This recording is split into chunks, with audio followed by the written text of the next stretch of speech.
If you don't think our city government is corrupt, just wait and watch for today's program. It's time for some straight talk. McClendon Chisholm, I'm Bunker Bob. This is the Bunker Bob Show. Oh, well, all right, I hit the wrong button, but that's okay.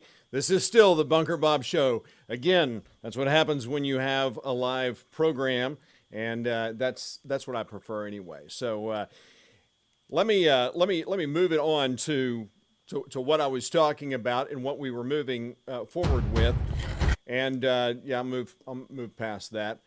Well, if you don't think your city council, your mayor and city council are as corrupt as the day is long, well, then you are clearly not paying attention to what is going on in our city, and you will be shocked, honestly, when you learn about, or you should be, if you care about open and transparent government, because what occurred at the last city council meeting is beyond any scope of doubt that the Texas Open Meetings Act was certainly violated when the city council chose to appoint Nathan Hodges to the city council to fulfill the unexpired term of Herman Larkin. And that occurred because Mr. Larkin, obviously, as we all know and we've talked about, his wife is having medical issues. They moved to Virginia, and so that spot was open. So at the last city council meeting, what's interesting about this whole thing is I was told kind of what happened, and I said, okay, and how much discussion happened, and they said very little, and what was communicated to me just paled in comparison to what I saw yesterday, which was the first time I had the opportunity to actually see the video of that whole process. And before I show it to you, because you've got to see it to believe it, but before I show it to you, I want to give you some perspective on what's going on kind of why this is such a big deal. When Jerry Klutz died in office, and we set out to appoint a replacement for him, as I talked about on a previous show, I had made clear that at that time I felt that the best person most suitable to fill Jerry Klutz's seat was Adrienne Balcom. Jerry Klutz liked Adrienne Balcom. She was an activist within the community. She attended city council meetings. She spoke to city council. She, on many occasions, helped us in some areas and made us aware of things that we were not aware of. And so it was a very easy for me to make a nomination like that. And I made it publicly. And I remember that before I made the nomination, I talked to one member of city council, Gary Lovell, and I just asked Gary Lovell if he had any objection to me nominating her. I said, if there's anything you don't feel good about, would you let me know? What do you know of anything? He says, no, it's fine. And so at the next city council meeting, I said, well, I'm going to nominate Adrienne Balcom. And Wayne Orchard, who sat next to me, said, well, I would support that nomination. I'm going to support that nomination for sure. And so Wayne Orchard said, and Wayne Orchard and I worked together to basically set up a reception for Adrienne at City Hall so that citizens could meet her and vet her and get to know her and ask questions and give us feedback. Why? Because a city council seat that is elected by the body politic is to me a sacred position. It's something that should be carefully deliberated. And so that's why I made it clear that this is who I was looking at and who I was nominating. And so that's kind of what transpired. I think a week later, less than a week later, Rhonda Davis, who had, I think at that time, was the chairman of the Planning and Zoning Commission. I think she was chairman at that time. She sent the city a request for her to be considered for nomination. I received it. Every member of city council received that nomination. And a few days later, I get an email from Mayor Nathan Hodges, the man that was just appointed to fill Herman Larkin's seat. And Nathan, who was mayor then, emailed me and said, because I was requesting the room, I wanted the room at City Hall. I wanted to have a reception for her. I was not going to be able to attend. Wayne Orchard was, and so he was hosting it. But we wanted to have that reception, and so I made the request. That's when Mayor Hodges emailed me back and said, well, I just want you to be careful because there may be other nominees who are interested. And I emailed him back and said, I'm aware of only one other nominee, and that's Rhonda Davis. And I've received her information, and I'm considering it, as I am considering with Adrian. Do you know of anyone else that I should be looking at or that may be nominated? And Nathan Hodges never responded to that email. Now, why is that important? Because Nathan Hodges, unbeknownst to me, had been working behind the scenes to help to get Mark Kippett appointed to that position, to Jerry Klett's seat. Unbeknownst to me. You see, what Nathan Hodges did was he contacted Council Member Patrick Short and asked Patrick to nominate Mark Kippett. That right there is not a violation. That is not a violation of the Texas Open Meetings Act, because at that time you have 4 members of council and a mayor. Now the mayor can only vote in the place of a tie, and so if the mayor, who at that point is a voting member pretty much, and a tie is very, very simple, the mayor can talk to one other city council member. If you've got 5 members of city council, the mayor can talk to 2 members of council. You just cannot have a walking quorum. And so what Nathan Hodges did was reached out to Councilman Short and Councilman Short, who he and I did not agree on much. He was agreeable to nominate Mark Kippett, unbeknownst to me. Now, why is that important? Mark Kippett is a patient of Nathan Hodges. He is a friend of Nathan Hodges, but a patient. When Wayne Orchard and I were running for city council, just a few months before that, when we were running for city council, Nathan Hodges, I recruited Nathan Hodges to run for mayor. I didn't really know the guy like I know him now. I knew his brother, and I was desperate to find someone to run for mayor who basically supported what we were trying to do. And he said he supported what we were trying to do. That is to move forward with a tax rollback, to bring transparency to government, to limit the size and scope of our city government, and bring accountability into government. He said he believed in that. In addition to talking to Councilmember Short, he also reached out to Councilmember Gary Lovell and advocated for Gary Lovell to support Mark Kippett. Unbeknownst to me, Mayor Hodges also contacted Wayne Orchard and campaigned to get his friend, his patient. He has a monetary benefit from this patient. And the reason I didn't finish the thought, that I apologize, but when Wayne Orchard and I were running, I got Nathan to run for mayor. And when we talked about it, Wayne Orchard and I were going to run as a ticket and wanted Nathan to run as a ticket with us. He said he was uncomfortable with that because Mark Kippett was a patient of his. And he also said, he went so far as to say, I can't say anything negative about Mark Kippett. He goes, I'll support you, I'll endorse your campaigns, but I just can't say anything negative about Mark Kippett. Why? Because Mark Kippett was also running for the seat that that Wayne Orchard was running for. So, needless to say, Nathan never said anything bad. He didn't want to impact his doctor-patient relationship, didn't want to lose a patient, didn't want to lose that funding.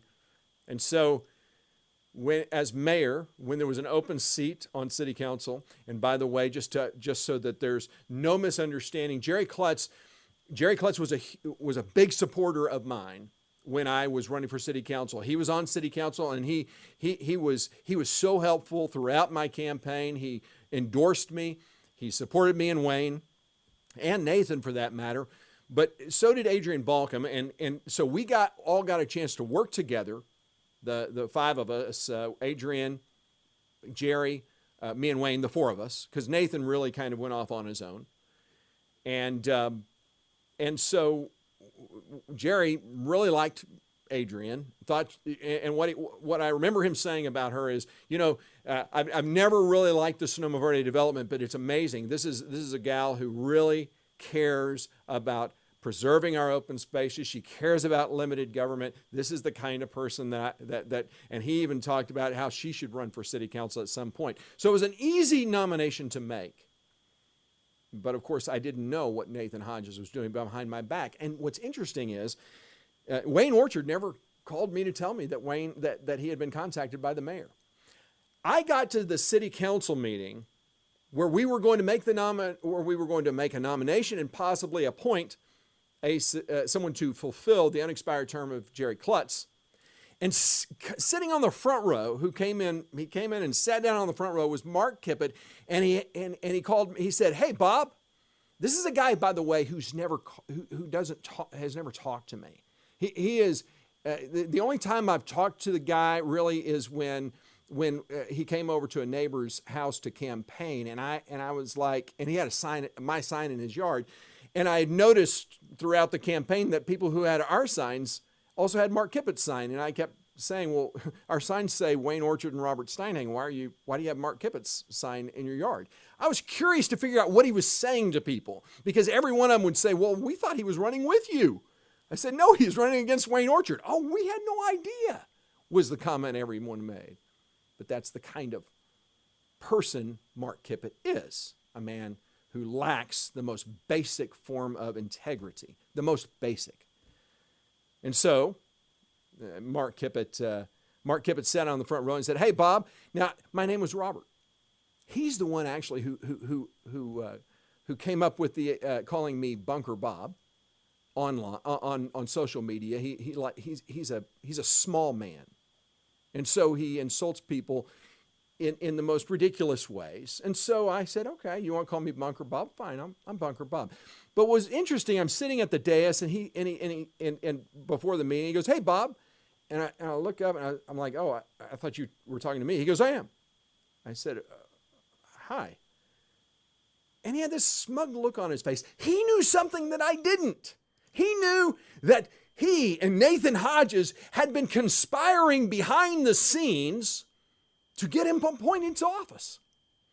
Well, when the nomination process began, that's when Wayne Orchard revealed, oh, by the way, Nathan Hodges, Mayor Hodges, contacted me about supporting Mark Kippett. Turns out he did the same for Gary Lovell. Gary felt like he was in between a rock and a hard place. Gary's a loyal guy. He believes in respecting those and in authority, and he saw the mayor's position as authority, but he also didn't want to betray my trust, I guess, because I was advocating hard. And I looked at Gary and I said, you're gonna support Mark Kippett? Mark Kippett, a guy who, if he was appointed, would make Jerry Klutz roll over in his grave. Jerry Klutz despised Mark Kippett for everything that he is. Just a lying little snake in the grass. That's kind of what now he's got other nicknames that I can't repeat that other people have shared. But this is what happened. And the meeting kind of blew up. When I learned that behind the scenes, the mayor had been conspiring to undermine an open process. And the problem is, I wouldn't have cared if Mayor Hodges had nominated Mark Kippett, because it was Mayor Hodges who contacted Mark Kippett. Mark made that very clear in the meeting. He goes, the mayor contacted me. I looked over at the mayor, and Nathan wouldn't look at me. Yeah, so Nathan Hodges, this is a guy who basically tried to do an end around, and in the end, Gary Lovell wouldn't vote. He said, I'm going to abstain. And in the end, we decided, well, we're not going to fill the seat yet. But I did have some words with the mayor. I told him that he betrayed my trust. But more importantly, he broke the law. And I intended to file charges for a violation of the Texas Open Meetings Act. This is the very reason why the Texas Open Meetings Act exists, so that deliberations and decisions cannot be made outside of the purview of an open meeting. The state legislature has increased and tightened up the definition of open meetings and what's called a walking quorum. If the mayor and two other members of council were to talk to each other when you've got someone who has resigned. Now what's interesting here is Herman Larkin had already resigned. He'd already announced his resignation. So I guess, and I haven't looked into this, but I don't know that you have to accept the nomination or the resignation. I don't know that that's technically necessary. It may be. But what is absolutely clear is that Mayor Short and every member of City Council did conspire to appoint Nathan Hodges. Now, I want you to think about this. These council seats have been hotly contested over the last few years. Hotly contested over the last, 2 years. And a lot of money has gone into these seats. The amount of time and attention that goes into appointing someone to fill that seat should be carefully made. Should be made it should be a deliberative process, but more importantly, an open process.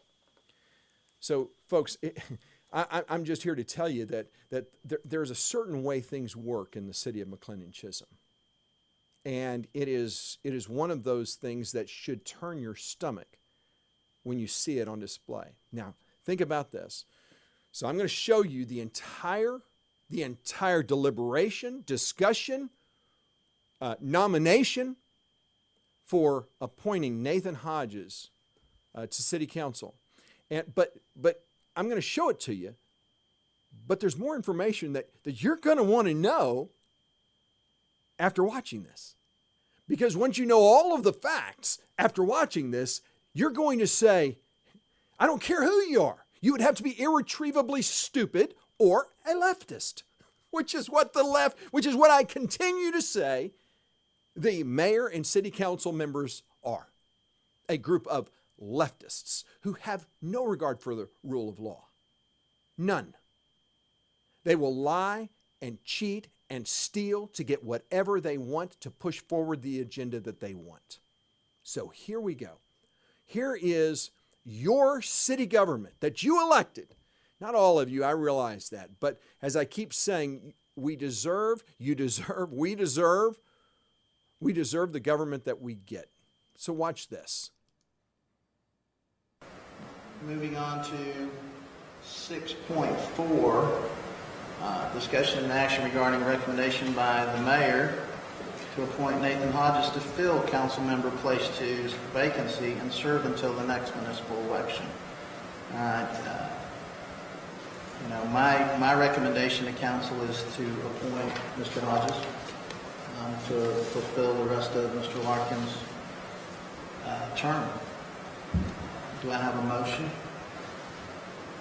I'll make a motion to accept your recommendation, I guess, as Yes. appointing Mr. Hodges to fill council place 2. Okay. Do I have a second? I'll second. All right. Any discussion on that? If not, all in favor? Aye. Aye. All right, show that unanimous. Well, there you go. That was it.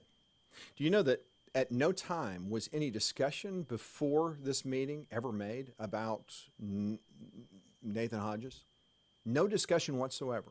Nothing. You will find nothing in any meeting minutes discussing the fact, and despite the fact that Herman Larkin announced his resignation about over a month, I believe it's over a month ago. Despite this fact, and over this length of time, no discussion whatsoever about who would replace Mr. Larkin was ever made in an open forum. Never. In fact, the first time that anyone got any inkling that Nathan Hodges was under consideration to be nominated and be appointed to fulfill this unexpired term of Mr. Larkin was literally late Friday afternoon, which is when the agenda must by law be posted. At the very last possible minute, that is when the people of McClendon Chisholm got their first eyeball view of what was up and who was going to be nominated. Now, it just so happens that the mayor, he said that this process is an open one. He invited people to put in their names, to volunteer for consideration for this position. Now, how can I be so sure about all of this? Well, you know what's interesting is this. Just a couple of days ago, our good friend, our favorite leftist on the city council, William Dahl, or who we call Slick Willie, did his after council meeting Facebook video. And what it reveals is everything we already knew, and it's a very telling point. Now, first of all, this is Slick Willie's attempt to tell citizens about who Nathan Hodges is. Now, we're going to get to were there other nominees in a second, but just listen to everything you can find out. Do you want to know who Nathan Hodges is? Remember, this is Slick Willie, Mr. Common Sense, who's going to tell you everything you want to know about why they chose Nathan Hodges. Here it goes. You ready? Watch this. Upon learning of the nomination, I reached out to people that I trust, and I reached out to people who are in our community to get insight on Mr. Hodges. Everybody had really good things to say. One of the things I'd like to point out is that I trust the judgment of our mayor. Then again, I did some research just to make sure who I was voting on, who I was voting for, to make sure it was a good decision. Every single person that I talked to in confidence gave me really good information about Nathan, about not only his past experiences, but also mainly about his character. So I felt good about it. And I think that Nathan is going to be a good fit for our city. Yeah. I just wonder, all the people that he talked to, notice what he says, all the people that I talked to in confidence. Now, here's what we know. I've started to do some open records requests this week, and just it only took a couple of days before Slick Willie got his video up. And what he's trying to do is trying to CYA. If you don't know what that means, basically he's trying to create the illusion that this was a deliberative process, but he can't do it. He can't talk about how he deliberated. So now what does he do? He says he talked to people, what did he say? In confidence. In other words, you have no idea who he talked to. He's not going to tell you who he talked to. I know who he talked to. He talked to Keith Short, Lorna Kippett, Trudy Wasser, and Jim Bloom, and probably Herman Larkin. Notice in his statement, he's never talked to Nathan Hodges. This is the guy that he's going to put on city council. Never talked to him. But he's talked to a lot of people who know him. And what was the big thing? His character. Folks, we already know about his character. Why didn't I file a complaint with the Texas Attorney General's office? Because he decided to resign. Folks, the nonsense that he put out, that the reason he's resigning is because his practice, and he's lost his partner in his dental practice, and he's overwhelmed, and he's yada, yada, yada, all these nonsense things. The reason he resigned is because I was about to file a complaint against him for breaking the law. But William Dahl wants to talk about his character, which is interesting, isn't it? Because Mr. Hodges' character sounds a lot like Slick Willie's character, and every member of the council and our mayor. He fits in perfectly. He is a perfect match for this city council, in my opinion. Did William Dahl reach out to any former member of city council? Didn't to Gary Lovell. Didn't to Councilman Short. He didn't to Wayne Orchard or me. Never contacted anyone who actually worked with the guy. No. He talked to those who were politically connected. That, by the way, is an empirical fact. Yeah. If he talked to anybody outside of council, he was talking to his buddies on the council behind the scene, behind closed doors, in violation of the Texas Open Meetings Act, and along with, I'm sure, the Mr. former Mayor Donegan, former Mayor Moody, former Mayor Pro Tem Hatfield, former Councilman Pullen, all of these corrupt individuals who are the reason why I ran for city council in the first place, because I wanted to stop the corruption. And that's why people overwhelmingly voted for us, because they were tired of all of the corruption that went on. But that's what happened. He didn't talk to anyone who mattered. He didn't talk to anyone at all. That's the fact. He didn't talk to anyone who had any idea, and that is, and so that's important. Now, let's remember, don't forget, folks, this is a guy who campaigned, and he told us, what did he say? He said, "You can trust me. I'm a common sense councilman." This is one of the most important decisions that the council can make, the appointment to fill the seat of the unexpired seat or term of office of a council member. And look how much time he spent deliberating. Folks, I'm going to show the video of them voting, the whole deliberation again. It took less than 1 minute for them to appoint Nathan Hodges, and not one mention, nothing has ever been in the public record about his nomination, about what qualifies him. You just heard everything he said, everything that he found out and learned about Nathan Hodges. You just heard it. That's it. So what's really going on? The fact is, I'm not sure if Slick Willie is. I know he's incompetent. I don't know. I just don't know how. If he's truly that incompetent, where there's a mental problem there, or if he's just this devious. So here's what he says. Here's his common sense. Listen to this. This is common sense. This is the guy who's going to be watching out for you. He's going to be making his decisions on his own. He's going to be making decisions that are right for the people of McLennan Chisholm. What does he say? One of the things I'd like to point out is that I trust the judgment of our mayor. He's a very diligent person. He's forthcoming. He's trying to get our city going in the right direction as best as he can. With what we have to work with, and by him by raising the appointment to appoint Mr. Hodges to that seat. Like I said, I don't know of any other of the other nominations. It wasn't that type of process. It was a mayoral appointment and a council vote. Like I said, I trust the mayor's judgment. I know he's trying to do the best for the city. Yeah, he trusts the mayor's judgment. That's the key, folks. That's the only thing that matters. He is a lapdog. He is not making decisions.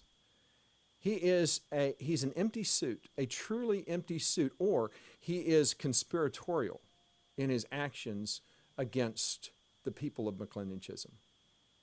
Either way, he's in violation of the Texas Open Meetings Act by the way he acted in filling this seat. Well, let's talk about other nominees. He said, you just heard him say, by the way, I'm not aware of any other nominees. Let's listen to him talk about that process. This is enlightening. The mayor set out information to the public, asking for people who were willing to come in to fill the seat by appointment. As far as other peoples that were went into the nomination, I am not privy on that information. That stuff was sent to the mayor. Well, that stuff was, he was not privy to the information of any other nominations. Okay, so let's reveal what is true. The city of McLean and Chisholm actually did receive applicants. They received 4. The first application came on, let's see, it was June the 25th, and that nomination was a gentleman named Robert Quinn asked to be considered, and Mr. Quinn gave his basically a resume of why he thinks he would be good to fill that seat. But he's not the only one. Then we have another individual named Valerie Bodart. She also said that she was interested and basically asked for the same thing. She would like to be nominated. And what she's talking about in this email is that she had apparently asked to be considered for the Planning and Zoning Commission. Her name was never mentioned. So not only did her request to be nominated at the Planning and Zoning Commission level not get mentioned, her application to be considered for City Council was also not mentioned. Well, that's not all. We've got a few more, or a couple of more. This is a lady named Michelle Nickelberry. And it says, interest in open council seat. I would like to officially show my interest. Can you please let me know when you might have time to speak with me and what the process for interviews and then ultimately the appointment is? So she was very clear. She was interested, obviously, in that position. And so then, here's the one that kind of set all of this off for me, because it was and I forgot to post the actual social media post, but this gentleman, Daniel Tucker, his wife posted something on social media, I guess a week after the appointment was made, that her husband had applied to be considered for filling this seat. Now, Mr. Tucker is on the Planning and Zoning Commission. And when I made the open records request, because that alerted me to the fact that people had applied for this seat. And Mr. Dahl has just said, you heard him say, that the mayor asked for people to submit their applications. So I had assumed that there were no applications. So when I made the open records request, I received 3. I received 3 of these emails. But the one that I did not receive was Mr. Tucker's. I had to go back to the city administrator and say, here's something that Mrs. Tucker posted on social media. She apparently believes that her husband had submitted an application. And then about a couple hours later, I got this back from the city secretary stating that this did come in, and it did come into her, from what I understand. It is also my understanding that according to, and I'm not sure which of these nominees I'm getting this information from, because I'm getting it secondhand, but it is my understanding that Lisa Palumba, the city administrator, is trying to take the blame somehow, some way, for this. But Mr. Dahl had made it clear. the mayor, this is the mayor's thing. Mr. Dahl stated just a moment ago that the mayor appoints and the council confirms. That is a lie. Not true at all. So, Mr. Dahl, you're either lying or you are incompetent. The mayor opened up nominations by asking citizens to submit their names. The mayor of McClendon Chisholm, Keith Short, had an obligation to highlight those individuals who had expressed interest in being on the city council. But it's interesting, isn't it? It's interesting that the city council did not even consider any other nominations, any other nominees. How is that even possible? That doesn't, when something doesn't sound right, it usually isn't. That was a complete attempt, in my opinion, to kind of gloss over and try to protect what they have done. I also, as part of my open records request, asked for any emails or any requests, applications that were submitted to council members and the mayor. And the city has provided me nothing from them. You know who did not make an application? You know whose application did not come in? That we never saw anything from?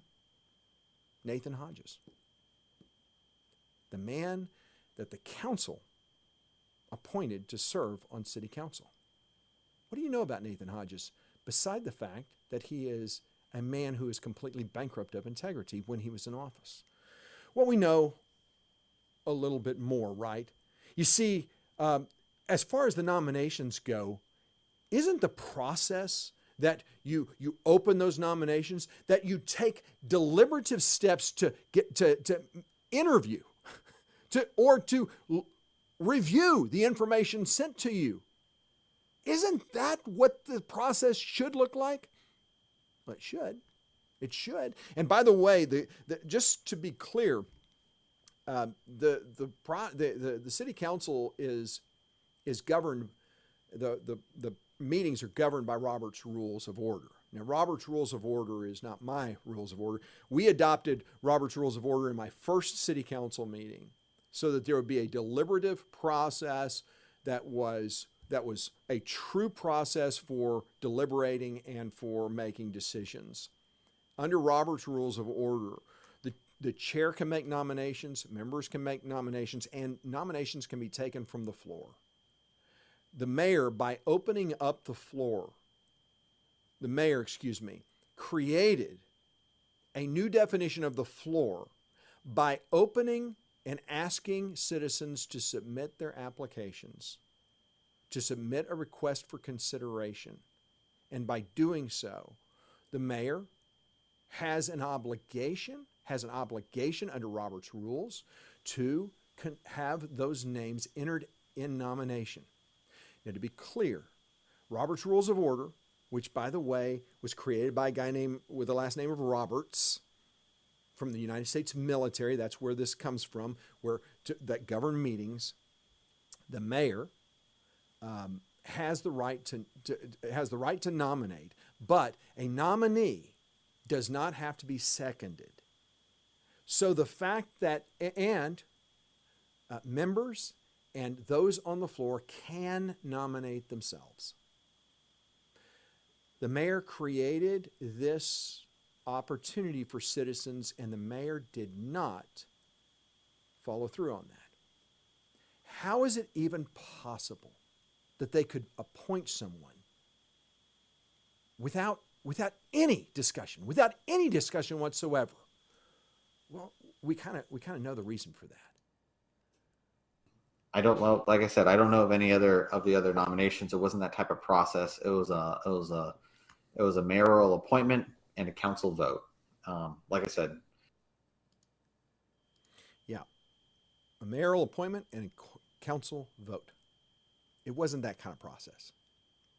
It was a behind the closed door decision that had already been made. William Daw never met Nathan Hodges. You listen to the rest of what he says. He got a chance to actually talk to him after the meeting. I didn't add that part of his video in there. The first time he met the guy, but he trusts the mayor, folks. This is how the process of government works in McClendon Chisholm. Remember, you voted for him. You deserve the government that you elect. Moving on to 6.4, discussion and action regarding recommendation by the mayor to appoint Nathan Hodges to fill Councilmember Place 2's vacancy and serve until the next municipal election. My recommendation to council is to appoint Mr. Hodges to fulfill the rest of Mr. Larkin's term. Do I have a motion? I'll make a motion to accept your recommendation, I guess, as Yes. appointing Appointment. Mr. Hodges to fill Council Place 2. Okay. Do I have a second? I'll second. All right. Any discussion on that? If not, all in favor? Aye. Aye. All right. Show that unanimous. Hey, that's unanimous. The only problem is I will be filing a complaint with the Texas Attorney General's office and adding the information that I have included in this video and among other information that I also have. The fact of the matter is that this city council, they got some splaining to do. That's what I do know. The state legislature, as I had alluded to earlier, has tightened up the Texas Open Meetings Act and has actually enacted penalties which include fine and or jail time for those who conspire, which is exactly what happened here. These members of council conspired against the people of McClendon Chisholm to appoint a fellow leftist to fulfill the unexpired term of Herman Larkin. That is not okay. That is a violation of all our trusts. And I do think that the Texas Attorney General is going to have some questions at the very least. Like, for instance, prove to us that there was not, that there was any deliberation involved in this process at all. There is no way. One would have to be irretrievably stupid to think for 1 second that the council took any time whatsoever to really deliberate what was going on. Irretrievably stupid. And I don't think that the Attorney General is irretrievably stupid. I think that law enforcement will be getting involved, and I think that signs should go up around the city with the pictures of Mayor Short, council members Kippett, Bloom, Dahl, and Wosner, and Hodges that say resign. You violated our trust again. But something tells me those signs won't go up because the same people who put those signs up, this is the kind of thing that they want to see. They like this kind of thing because this is the leftist running our city now. Well, we have a voice, and I appreciate you staying with me and giving me your support by subscribing. Those of you who do subscribe, I thank you for that. It gives you the opportunity to also stay connected and know when I publish something and post it live or when something's been recorded. So be sure to subscribe, and it'll keep you up to date. Next Monday, I will be doing a pretty long show, be covering a lot of different issues. Again, more of the issues that we've been talking about already, but we're going to be highlighting some key points that I don't think you're going to miss. I will do my best to put some kind of a description and time code for that show, so that if you don't watch it live, you can go back and find the time code that you want to see. I always say that, but I get very busy as well, and I will try my best to do that on this next show. But anyway, I do appreciate you being with me today, and I do hope that you'll come back next week. So until I see you next week, I'm Bunker Bob Steinhagen. We'll see you then.